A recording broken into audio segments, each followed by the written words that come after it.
I said the taste of Viceroy really scores. I wouldn't trade full flavor for anything. Bel Air, the light menthol cigarette that gives you true tobacco taste. The 1970s were a golden era for cigarette brands, with iconic names now vanished from the market. From the classic Viceroy to the elusive Misty, how many of these once popular brands do you recall? Join us as we revisit 20 famous cigarette brands in the 1970s that no longer exist. Do what you ought to do. See what's waiting for you. Viceroy cigarettes were launched by Brown and Williamson in 1936 and gained fame as the first cork-tip filter cigarette. Aimed at the mid-price market, Viceroy was cheaper than premium brands but offered better quality than budget options. The cigarette's innovative cellulose acetate filter, introduced in 1952, was marketed as a healthier choice because it reduced tar intake. This innovation helped the Viceroy become popular and set a standard in the industry. In the 1970s, Viceroy was known for its smooth flavor and was marketed towards women and couples, as it was seen as less masculine than other brands. However, the brand faced challenges in the 1980s and 90s due to rising health concerns, anti-smoking campaigns, and stricter regulations and taxes. By the early 2000s, Viceroy's U.S. presence had diminished, and it was phased out in many areas, though it remained available in some international markets like Russia and Poland. You'll enjoy menthol smoking best when you're smoking twice as refreshed with new Bel Air. Bel Air cigarettes were launched by Brown and Williamson in 1959 as a mild filtered king-size menthol brand. They quickly became popular for their smooth and refreshing flavor, appealing to smokers who liked a milder taste. The menthol filter provided a cooling sensation and was marketed as a healthier option compared to regular cigarettes. In 1968, Bel Air 100s were introduced for a longer smoking experience. During the 1970s, Bel Air was seen as a premium yet affordable choice, favored for its distinctive green packaging and refreshing smoke. However, the brand started to decline due to growing anti-smoking campaigns, stricter tobacco advertising regulations, and increasing health concerns about smoking. By the early 2000s, Bel Air had mostly vanished from the market. As Bel Air cigarettes faded from the market, a new contender emerged, promising a safer smoking experience. What set the True brand apart from its predecessors? Let's explore its rise to fame. But wait, one cigarette does all that today. True filter cigarettes. Lorillard Tobacco Company introduced True cigarettes in September of 1966. They became popular quickly thanks to their new design and marketing. True was among the first to offer a low-tar, low-nicotine cigarette, which attracted health-conscious smokers. The brand's slogan, "Shouldn't your brand be True?" appealed to those seeking a safer smoking option. What made True unique was its recessed filter with a plastic piece to prevent crushing, giving the cigarette a distinctive appearance. True offered both full flavor and menthol options, with the non-menthol version known as True Blues because of its blue and white packaging. Despite its early success, True faced stiff competition and changing preferences. Acquired by Reynolds American in 2015, True struggled to revive its former popularity and was soon discontinued. 'Cause you are the one who believed in me. R.J. Reynolds Tobacco Company launched Vantage cigarettes in November of 1970. They quickly caught attention for their unique filter design, featuring a conical hole in the center. This filter was promoted as offering the taste of a full flavor cigarette while cutting down on tar and nicotine. The slogan, "The new cigarette that doesn't cop out on flavor," emphasized this balance between taste and health. Vantage's distinctive filter made it stand out, attracting smokers who wanted a less harmful choice without losing flavor. Available in regular and menthol options, its stylish packaging and modern image boosted its popularity in the 70s. In 2015, the FDA banned Vantage Tech 13 due to safety concerns. The brand is rare, but still available. As we reflect on Vantage's innovative filter and its subsequent decline, what about the Raleigh brand's rise and fall? Let's explore its history next. And smart smokers save Raleigh coupons. They're worth a lot more. I'll say they are. We just got our brand new Raleigh Premium catalog. Raleigh cigarettes were launched by Brown and Williamson Tobacco Company in 1928. Named after Sir Walter Raleigh, the brand quickly gained a reputation for its high quality and clever marketing. Each pack came with coupons that could be exchanged for various items, which made it popular among smokers who appreciated the extra value. Raleigh stood out due to its smooth and enjoyable tobacco blend, which is available in regular and menthol flavors to suit different tastes. The brand's unique packaging, featuring Sir Walter Raleigh's portrait, made it eye-catching in stores. However, Raleigh struggled to keep up as smoking trends and regulations evolved. It faced tough competition from other premium brands and shifting consumer preferences for low-tar and low-nicotine options. By the early 2000s, Raleigh had mostly vanished from the market, with production ending around that time. Chesterfield is my brand. It has been for years. No kidding either. A satisfied customer, I wear them every day. Chesterfield. Drummond Tobacco Company launched Chesterfield cigarettes in 1873, named after Chesterfield County, Virginia. They quickly gained popularity for their unique blend of Turkish and Virginia tobacco, offering a rich taste. Chesterfield was innovative, being one of the first to add an extra layer of wrapping to keep the cigarettes fresh. The brand stood out for its strong flavor and bold marketing, with the slogan "Blow Some My Way" appealing to both men and women. Chesterfield sponsored sports teams and events to boost its fame and offered both regular and king-size options. However, as competition grew and taste changed, Chesterfield struggled. Liggett & Myers bought the brand in 1912, and later Philip Morris, now Altria, acquired it in 1999. Production of its non-filter cigarettes ended in 2018.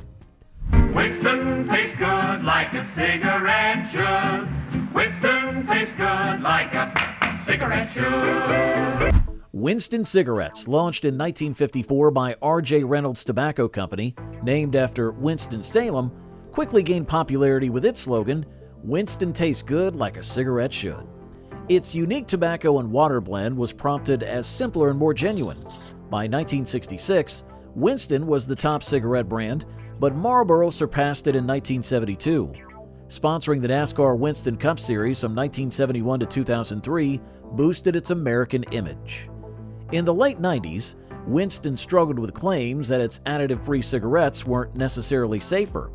R.J. Reynolds sold its non-U.S. operations to Japan Tobacco in 1999 and U.S. operations to ITG Brands in 2015.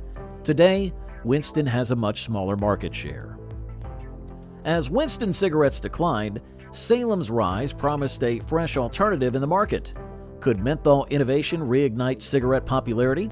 Let's explore Salem's journey next. From the research laboratories of Salem Cigarettes comes another great discovery. New high-porosity cigarette paper. Air softens every puff. Salem cigarettes were launched in 1956 by R.J. Reynolds Tobacco Company as the first menthol cigarettes with a filter. This innovation set them apart, and their slogan, "Take a puff, it's springtime," highlighted their fresh, mild flavor. The menthol in Salem cigarettes offered a cooling effect that many smokers enjoyed. The brand quickly became popular, making it one of the leading menthol cigarette brands. In the 1980s, Salem tried to attract younger smokers with its Salem Spirit campaign, featuring lively ads. Despite these efforts, it struggled to compete with brands like Marlboro and Kool. In 2015, R.J. Reynolds sold Salem to Imperial Tobacco Group during its acquisition of Lorillard Tobacco Company. Salem remains available, but now has a smaller market presence, with production handled by ITG Brands in the U.S. and Japan Tobacco outside the U.S. Eve cigarettes were introduced in 1971 by Liggett & Myers Tobacco Company to compete with Virginia Slims. Aimed at women, Eve cigarettes had a floral design on the packaging and the cigarettes themselves, which made them visually appealing. Their slogan, "Every Inch a Lady," highlighted their target market and elegance. Eve cigarettes were longer and slimmer than regular ones, fitting the fashion trends of the time that favored slender figures. The brand also promoted itself with the phrase, "Farewell to the ugly cigarette pack," to emphasize its stylish appearance.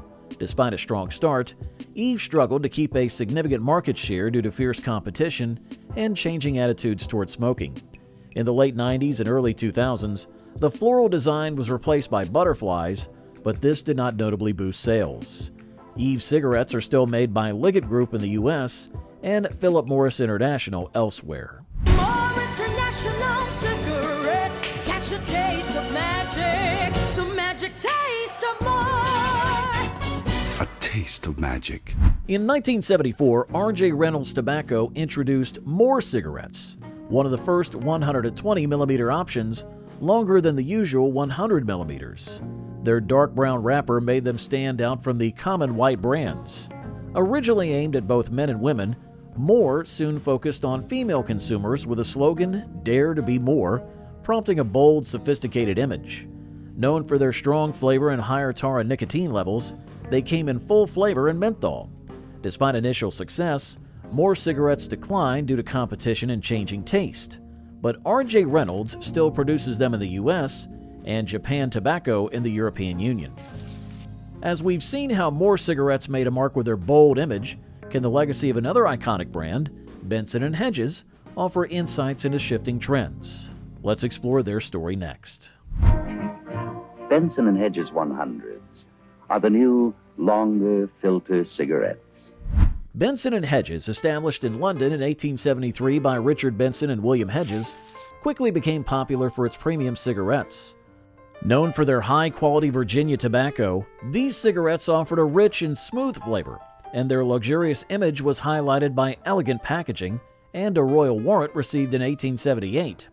In the 1970s, the brand was famous for its distinctive gold packaging and full-bodied taste, often featured in sophisticated and glamorous advertisements aimed at a high-end market. Despite its success, Benson & Hedges faced increased competition and shifting consumer preferences over time. In 2007, Japan Tobacco acquired the Gallagher Group, which included Benson & Hedges. While the brand continued to be produced, it struggled to keep up with growing health concerns and stricter anti-smoking regulations. Carlton cigarettes were launched by the American Tobacco Company in 1964 and quickly became known for their low tar and nicotine levels compared to other brands. Carlton was among the first to display tar and nicotine information on its packaging, appealing to smokers seeking a safer option. Marketed as an ultra-low tar cigarette, some variants had as little as 1 milligram of tar. The focus on health was innovative for the 1960s, and the brand was priced competitively, which attracted many consumers. Despite the lower tar and nicotine, Carlton managed to keep a good flavor, helping retain its customers. However, as awareness of smoking's health risk grew in the 1990s and with American Tobacco's merger with Brown & Williamson in 1994, Carlton struggled to keep its market share and largely faded from the market by the early 2000s. Come to where the flavor is. Come to Marlboro country. Philip Morris launched Marlboro Medium in the 1970s as a middle ground between the full-flavored Marlboro Red and the lighter Marlboro Lights. It was designed for smokers who wanted a balanced taste that wasn't too strong or too mild. Known for its smooth flavor, Marlboro Medium used a mix of high-quality tobacco and a special filtration method. The brand's appeal lies in its ability to offer a satisfying smoking experience without being overly harsh or too light. It was especially favored by those switching between stronger and lighter cigarettes.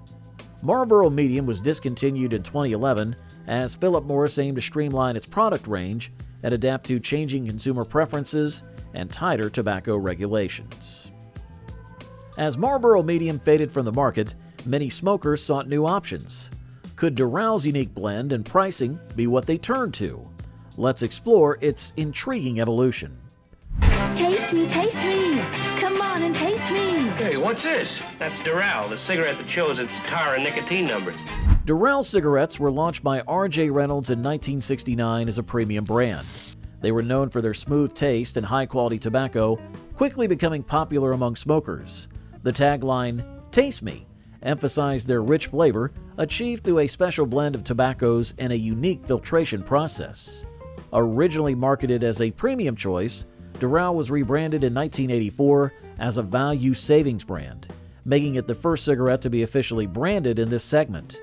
Dural stood out for its combination of affordability and a premium smoking experience, appealing to budget-conscious smokers.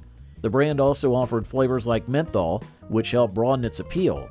However, as smoking rates declined and competition increased, Dural's popularity declined in the 2000s. In 2014, R.J. Reynolds considered selling Doral to Imperial Tobacco as part of a deal to acquire Lorillard Tobacco Company, but the sale did not go through.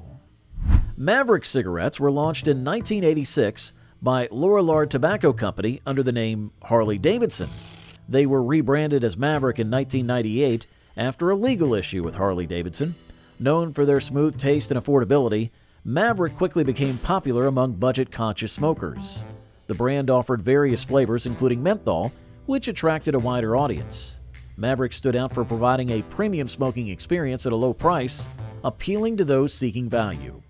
In 2015, R.J. Reynolds acquired Lorillard, and Maverick was sold to Imperial Tobacco to prevent a market monopoly. Despite this ownership change, Maverick remained a discount brand. However, its popularity's decreased due to rising regulations and shifting consumer preferences. While still available, Maverick now holds a much smaller market share compared to its peak years.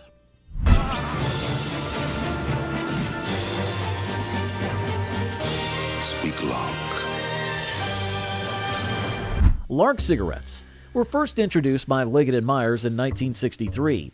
They quickly gained attention for their unique charcoal filter known as the Keith filter, designed to make the smoke less harsh and provide a smoother taste.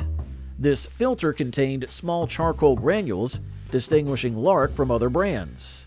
The slogan, "Richly rewarding yet uncommonly smooth," emphasized this feature.